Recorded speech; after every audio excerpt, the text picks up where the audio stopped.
Salajengna Fa'ajabtuhu ieu nya. Fa'ajabtuhu mangka tuluy nyubadanan kuring ka itu ba'dul ikhwan ila zalika kana itu ta'lib waktu balahu nya risalatan latipatan. Pakultu mangka ngucap kuring saur musannif wabillahi jeung eta tetep ka Allah Ta'ala eta tetep hak Allah Ta'ala atau piku ari taufik. Yajibu wajib ala kulli mukallafin ka saban-saban jalma mukallaf naon aya arifa kana yen nganyahokeun itu mukallaf ma kana perkara yajibu anu wajib itu ma pihaki ta'ala di hakna Allah Ta'ala wama jeung perkara yastahilu anu mustahil itu ma wama jeung perkara yajuju anu wenang itu ma sakitu lah. Dina ieu keterangan musannif masih keneh nerangkeun kronologis kana terciptana ieu kitab Tijan. Tamana musannif teh nyaeta Syekh Ibrahim Al-Bajuri nya. Yen saur anjeunna teh nya kamari kan anjeunna teh diparedih gitu, disaruhunkeun kana pikeun ngabukukeun hiji risalah anu ipis gitu, anu ngabengku kana pirang-pirang sifat Allah Ta'ala gitu. Tah tuluy anjeunna teh nyubadanan nya nyumponan kana pamentana pirang-pirang sobat nya pirang-pirang dulurna nya maksudna mah sobatna ieu musannif kana yen ta'lib nyaeta nyiptakeun ngarang kana ieu kitab Tijan tah. Kitu eta teh hadirin wal hadirat. Tuluy ngucap musannif teh wabillahi atau piku eta tetep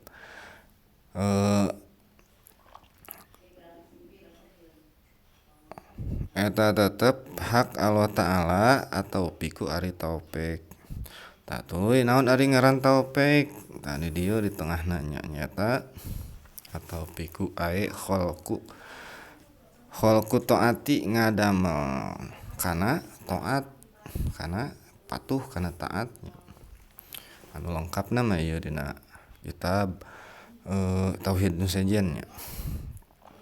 Nah sanusi aya. Taufik teh nyaeta kholqul qudrati wa da'iyati alat ila taati sarua keneh.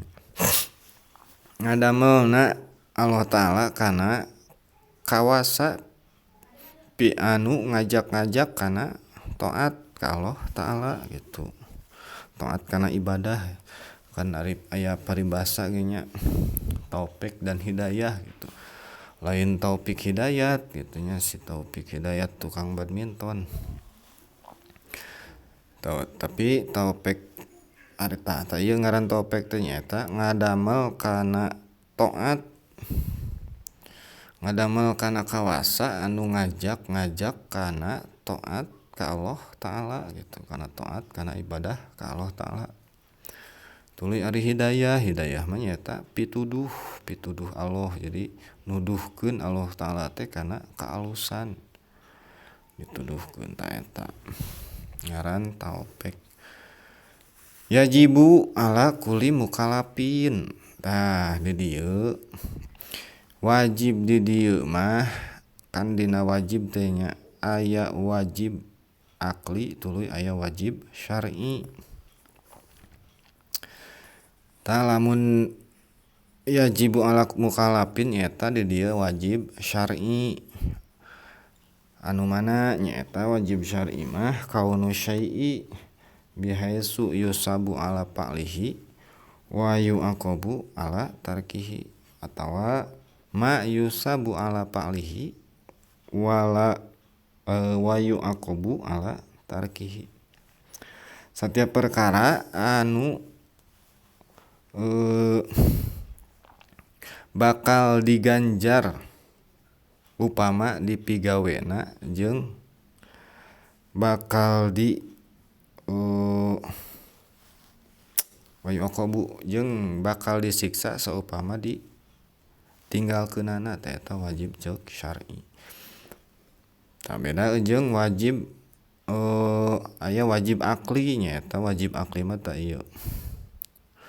Huwa allazi la yumkinu adamuhu perkara anu teu mungkin eueuhna gitu. Teu kaharti ku akal kana eueuhna eta wajib akli gitu. Wajib ceuk mungguh akal. Tah di dieu mah wajib syar'i. Wajib ka saban-saban jalma mukallaf kana naon? Kana nganyahokeun sifat-sifat Allah Ta'ala anu wajib di hakna Allah Ta'ala jeung sifat anu mustahil di Allah Ta'ala jeung sifat anu weunang di Allah Ta'ala. Tah kitu cek musannif teh nya. Tak tuluy naon ari ngaran jalma mukallaf teh? Mukallaf tah di dieu nya aya ditulis. Al baligu al aqilu salimul hawasi alladzi balagothu. Jalma anu geus baleg tur sampurna akalna jeung salamet panca indrana jeung nepi dakwah gitu. Baleg jadi ieuna malah baleg jeung tur boga akal tah gitu. Baleg teh kan aya jadi cirina baleg aya dina fikih gitu. Aya 3 nya. Panjang deui kitu nya nerangkeun jalma baleg mah. Tah ieu we lah gitu. Anu geus baleg tur sampurna akalna kan henteu kawajiban nya henteu diwajibkeun jalma anu kurang saon gitu anu gelo. Tah kitu teu sampurna akalna gitu. Tah eta mah henteu diwajibkeun. Tuluy salamet panca indrana tegasna mah panca indra anu bisa ningali, bisa ngomong, bisa ngadenge tah eta anu 4 kitu nya. Panca indra anu 3 gitu ningali, ngomong jeung ngadenge. Lamun teu bisa ningali tah bisa keneh nya aya keneh pangdenge jeung pangucap gitu. Maka wajib keneh nya. Tuluy teu bisa ngomong mah biasana jeung pireu nya. Pireu mah jeung tuli gitu. Eta mah sok sapaket nya. Anu pego jeung anu tuli gitu sapaket. Bisa keneh ningali tah maka eta mah nepi keneh dakwah gitu. Nepi keneh hukum manehna bisa keneh belajar gitu kana agama, kana pelajaran gitu. Tah beda hal jeung anu teu bisa ningali, teu bisa ngomong jeung teu bisa ngadenge. Teu bisa ieu lah teu bisa ngomong atau bisa ningali jeung teu bisa ngadenge. Tah sakitu eta mah geus moal bisa nepi dakwah gitu. Tapi pangrasanya anu di eta mah udah teu bisa ngadenge nya moal bisa nepi dakwah gitu, moal bisa nepi na pelajaran nu kitu. Tah eta nu teu kaasup jalma mukallaf nya.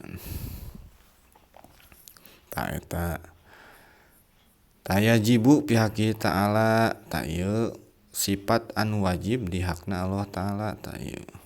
Mana nya eta tegasna aqaidil iman. Aqaidil iman teh kan aya 50 perkara nya. 20 anu wajib di Allah, 20 nu mustahil di Allah, hiji anu wenang di Allah. 4 nu wajib di Rasul, 4 nu muhal anu mustahil di Rasul jeung hiji nu wenang di Rasul. Tah kitu eta teh hadirin wal hadirat. Wallahu a'lam bishawab.